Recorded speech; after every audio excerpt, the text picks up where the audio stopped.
Bem-vindos a mais uma aula de ciências. A nossa aula de hoje será sobre o reino dos animais poríferos e quinidários. Eu sou a professora Jéssica. Vamos lá? Então, antes da gente começar a entender um pouco das características do filo que a gente vai estudar hoje, é importante que vocês já tenham em mente que agora a gente começa a estudar o reino Animalia. Até então, nós estudamos sobre os fungos, Estudamos sobre outros seres vivos, mas faltava a gente chegar aí nos animais. E hoje a gente vai dar esse início começando pelos animais invertebrados. Porque como a gente tem um grupo muito grande de animais, para a gente não ficar perdido estudando todos de uma vez, a gente vai começar pelos mais simples, iniciando então pelos poríferos e em seguida nós veremos as características também dos quinidários. Mas o que são os poríferos e onde que a gente encontra esses animais? Os poríferos, eles são animais que pertencem ao filo Porífera e são popularmente conhecidos de esponjas. Já os quinidários, eles pertencem ao filo Quinidária, que inclui animais como as águas-vivas, as anêmonas do mar e também os corais. E quando eu falo dos quinidários também, eles vão apresentar um tipo de simetria chamada de simetria radial e vivem apenas em ambientes aquáticos, principalmente em ambientes marinhos, ambientes de água salgada. Mas a gente também encontra alguns representantes que são de água doce, algumas espécies de água doce. Quando eu falo essa questão de simetria radial, significa que eu consigo partir o corpo desse animal em 5 partes ou em até mais, tá? E quando eu falo desses tipos de organismos, ambos são animais exclusivamente aquáticos, tá? Quando eu começo a entender um pouquinho mais dos poríferos, eu posso fazer relação a um desenho muito conhecido por vocês. Que desenho seria esse? O desenho lá do Bob Esponja, que eu tenho certeza que todo mundo, se não viu, já ouviu falar. Então, quem seria o representante dos poríferos dentro do desenho? No desenho, quem poderia representar os poríferos seria o próprio Bob Esponja, porque ele é uma esponja do mar e tem o seu corpo completamente cheio de poros, o que é uma característica das esponjas. Quando eu falo dos poríferos, eu posso fazer menção a um desenho bastante conhecido. Que desenho seria esse? Um desenho que, se você não assistiu, você já ouviu falar, que é o desenho lá do Bob Esponja, onde a figura do próprio Bob Esponja representa uma esponja do mar, porque ele tem o seu corpo repleto de poros, não é? E quando eu falo dos poríferos também, uma outra coisa que é importante eu saber é que eles podem ser chamados de espongiários, ou simplesmente ser chamados de esponjas, e que eles surgiram há muito tempo atrás, surgiram aí há provavelmente cerca de 1 bilhão de anos. O que é importante eu saber sobre os poríferos? Que eles são animais, mas são animais invertebrados e são animais que ficam fixos em um substrato, ou seja, lá no desenho a gente vê o Bob Esponja se locomovendo, mas a gente tem que lembrar que é um desenho. Quando a gente fala dos poríferos encontrados na natureza, a gente vai ver que, na verdade, eles vão ficar sempre presos. Podem ficar presos, por exemplo, ficar fixos a rochas ou ficar fixos a estruturas submersas, como conchas.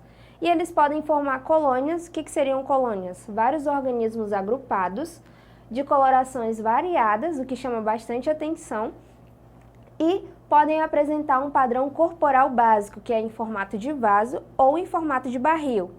Há algum tempo atrás, pode ser que as pessoas até confundissem e jamais imaginassem que as esponjas do mar fazem parte de um grupo de animais e que são invertebrados.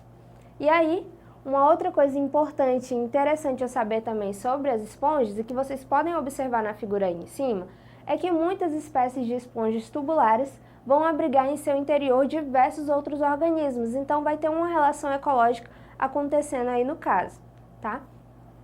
E, seguindo, que mais que é importante eu saber de característica a respeito dos poríferos? Quando a gente observa um ser desses na natureza, a gente não tem muita noção de como seria o seu interior. Mas hoje eu estarei apresentando para vocês como que é o corpo desse invertebrado interiormente, o que está acontecendo ali. Então observem nessa imagem, vocês podem ver aí que tem uma estrutura chamada de ósculo, coanócito, flagelos, temos aí também as espículas, o átrio e o poro. O que vai ser cada um desses nomes que eu acabei de falar para vocês? Quando eu falo do ósculo, o ósculo é uma abertura central que fica bem lá em cima, lá na entrada do barril. E para que serve esse ósculo? Esse ósculo é por onde vai ser um local de abertura para a entrada e saída dos alimentos capturados. Então, como é que as esponjas vão estar se alimentando? Como elas ficam fixas em locais ou sobre rochas ou sobre conchas, elas vão se alimentar de restos orgânicos ou de micro-organismos que elas conseguem capturar pela própria água. Essa água entra pelo ósculo e elas vão fazer um processo de filtragem. O que for importante, o que der de aproveitar, elas vão absorver, e o que não, vai sair pelos poros, que são essas aberturas que vocês estão vendo aí na lateral. Já as espículas são uma espécie de espinhos que vão dar a sustentação necessária para que essa esponja consiga ficar no seu determinado local. Já que são invertebrados, eles não têm esqueleto, então eles precisam ter algo para mantê-los no seu devido lugar. Nesse caso, são as espículas. E os coonócitos, que vocês podem observar, e são vários no interior de uma esponja, eles vão estar repletos de flagelos, né, que vão estar se movimentando a todo momento, ajudando também nesse processo da alimentação desses animais. E aí, seguindo, como é que funciona o processo, então, de respiração e o processo de excreção dos poríferos? Como eu já disse para vocês, os poríferos são animais filtradores. Então, eles vão aproveitar do próprio ambiente onde eles estão inseridos. Vão aproveitar da própria corrente de água que entra pelos poros, né? Passa pelo átrio, que é aquela abertura, que fica lá naquela abertura lá embaixo, e sai pelo ósculo. Ao entrar, a água vai acabar fornecendo oxigênio. É só a gente lembrar da fórmula química da água lá, H2O. Então, ela vem carregada, né, do que ele precisa. Então, ele vai retirar o oxigênio, que é necessário, e aí depois o que vai sair vai ser o dióxido de carbono e também alguns resíduos. Então, assim, a gente vai ter dois processos acontecendo, o processo de respiração e o processo de excreção, que nada mais é através das trocas gasosas por difusão, é assim que a gente chama. E, seguindo, como é que é a reprodução das esponjas? Como é que elas conseguem se reproduzir? Pode ser de dois tipos, pode ser a reprodução assexuada ou a reprodução sexuada. Lembrando que a reprodução assexuada é aquela que não precisa da participação de dois indivíduos, cada um com um gameta diferente, o gameta feminino e o masculino. E a reprodução sexuada é justamente o contrário, aquela que precisa de dois. Então, como é que são esses tipos de reprodução? No caso da reprodução sexuada, observem aí essa imagem. A gente tem aí aquela abertura se abrindo ainda mais, que é o ósculo vai se abrir, né, e vai liberar o gameta masculino. Liberou o gameta masculino é aquele que consegue se locomover. Ele vai sair em busca, né, de um ósculo que esteja aberto e que tenha o quê? Que tenha um óvulo para ser fecundado. Ele conseguiu entrar, fecundou o óvulo. Fecundou o óvulo, o ósculo vai se fechar. E aí vai ficar fechado durante um tempo, vai ter o desenvolvimento ali de uma larva. E aí, quando essa larva estiver pronta, o ósculo se abre novamente, vai soltar uma larva e essa larva vai sair circulando aí pela água.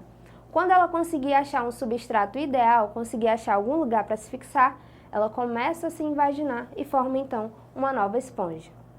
Já no processo de reprodução assexuada, como é que acontece? É pela formação de brotos, é a reprodução assexuada por brotamento.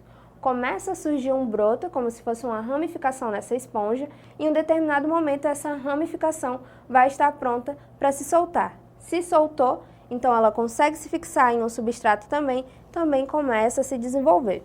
Eu sempre faço uma comparação, por exemplo, a uma árvore não é cheia de galhos? Em um determinado momento pode ser que aquele galho fique muito pesado e se solte, se desprenda. Mesma coisa acontece aí na reprodução assexuada por brotamento. Começa a surgir um broto, em determinado momento ele é solto e começa a se desenvolver uma nova esponja, tá? Também temos o modelo de reprodução assexuada por regeneração, porque as esponjas têm um alto poder de recuperação, tá? Elas conseguem se readequar, conseguem se reorganizar em novas células e iniciar a formação de novas esponjas. Então, como foi dito para vocês, além dos poríferos, nós também veremos as características dos quinidários. E aí, os quinidários ou selenterados, onde que eles se encaixam lá no desenho que eu falei para vocês do Bob Esponja? Enquanto o Bob Esponja ocupa a posição de um porífero, aquela caça que ele faz em alguns episódios do desenho em busca de águas-vivas, por exemplo, as águas-vivas são os representantes, alguns dos representantes dos quinidários. Mas a gente também pode encontrar outros que a gente vai ver logo mais quem são. E onde é que estão esses organismos? Eles podem ser encontrados tanto em ambiente de água doce quanto em ambiente de água salgada, sendo que a sua grande maioria vai ser encontrado na água salgada. Como é que é o corpo desses animais? O corpo dos quinidários ele pode se organizar de duas formas. Ou ele vai ter uma forma natante, que é aquela que consegue se locomover de um local para o outro, ou vai ser uma forma séssil, que é aquela que fica parada. Como é que são chamadas esses tipos? Tem um nome específico. Quando é na forma de água-viva, por exemplo, na forma de uma medusa, eles vão ser natantes, são aqueles que conseguem ter os tentáculos para baixo e aí fazem essa movimentação, conseguem se deslocar de um local para o outro. Já os que são pólipos, eles vão ter os tentáculos ao contrário. Como assim aos contrários? Ao invés de ser voltado para baixo, vai ser voltado para cima e ele fica parado então. E, seguindo, o que é importante eu saber sobre os quinidários, por exemplo, a respeito da sua alimentação? Quando eu falo dos quinidários, eles vão ter um sistema digestório incompleto. O que isso quer dizer? Que eles não apresentam ânus. Então, a única abertura que eles têm, que é a boca, vai ser por onde o alimento vai entrar e também por onde o alimento vai sair. Então, eles têm uma única cavidade, tá? E essa única cavidade é a que faz o recebimento e depois também o processo de excreção, que não é necessário, vai ser liberado também. Então, para que serve também os tentáculos que eles têm? Ou voltado para cima, né, no caso dos pólipos, ou voltado para baixo, no caso das medusas, que conseguem se locomover. Eles vão utilizar os tentáculos justamente para capturar o alimento e introduzir na cavidade digestiva. E uma outra característica importante é que os quinidários são animais invertebrados carnívoros, ou seja, eles vão se alimentar de pequenas partículas que estão suspensas na água e de pequenos animais aquáticos. E a respeito da sua respiração e excreção, como é que acontece? Como são seres ainda muito simples, eles não possuem um sistema respiratório. Então, as suas trocas gasosas e a sua excreção vai ocorrer diretamente entre cada célula e o meio através de um processo que a gente chama de difusão, um processo bastante simples. E a reprodução deles também pode ser de duas formas, ou é a reprodução assexuada ou é a reprodução sexuada. Qual que é a diferença entre elas? A gente já viu que a reprodução assexuada basta um único indivíduo. Neste caso aqui também pode ser por brotamento, que é aquele que vai formar um broto, em determinado momento esse broto ele se desloca, né? E temos também a reprodução sexuada, que é possível graças à existência de quinidários dioicos, ou seja, quinidários que têm os sexos separados, tem o masculino e o feminino. Como é que acontece? As medusas adultas vão passar pelo processo de fecundação interna, ou seja, vão precisar que os espermatozoides que foram liberados na água consigam fecundá-las. Conseguiu fecundá-las depois de um determinado momento, vão ser geradas larvas, essas larvas vão ser liberadas, tá? Quando elas conseguem ser liberadas e encontrar um substrato, começam a se fixar e aí então se formam várias medusas, uma acima da outra. Por que uma acima da outra? Porque depois vai se soltar medusa por medusa, tá? São várias unidades, uma em cima da outra. E, seguindo, por que será que o acidente com água-viva dói tanto? O que acontece? Porque tem uma característica que eu não falei para vocês, que os quinidários, eles têm células especiais chamadas de quinidócitos ou quinidoblastos, que ficam aí embebidas, ficam guardadas num líquido urticante. E aí, quando eles sentem qualquer coisa próximo deles, até como uma forma de defesa, esses tentáculos vão ser liberados, né? Quando são liberados dessas células, acaba que a pessoa tem uma sensação de queimação, mas na verdade não é porque necessariamente queimou, mas sim porque teve contato com esse líquido urticante, tá? Então, vamos ver o que a gente aprendeu na aula de hoje. Temos aí 4 questões. Primeira questão nos diz o seguinte: os poríferos são animais também conhecidos como esponjas por possuírem poros por todo o corpo. Mas em qual ambiente podemos encontrar os poríferos? Na segunda pergunta, trago aí para vocês. Os poríferos, quanto ao seu modo de vida, são animais sésseis por quê? Na terceira questão, nos poríferos existem estruturas denominadas gêmulas.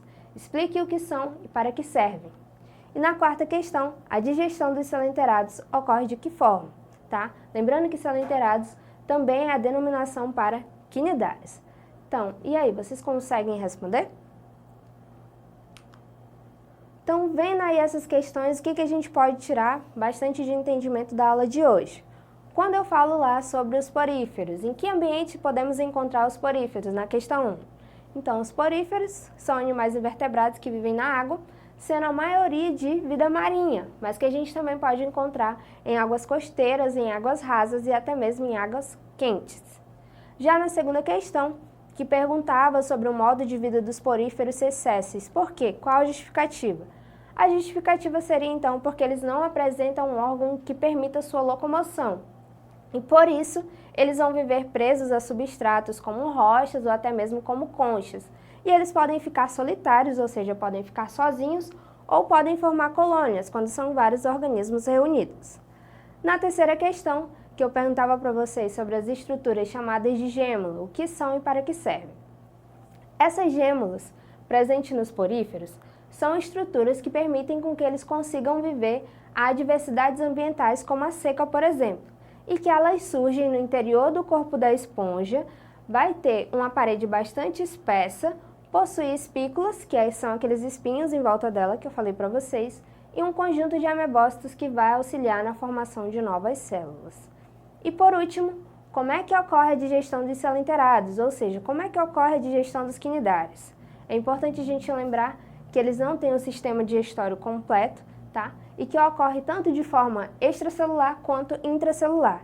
Então, ele vai sofrer uma digestão parcial para começar, tá? E depois, as células que revestem essa cavidade vão finalizar o processo, que são as células intracelulares.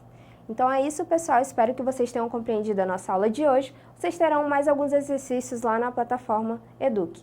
Até a próxima aula.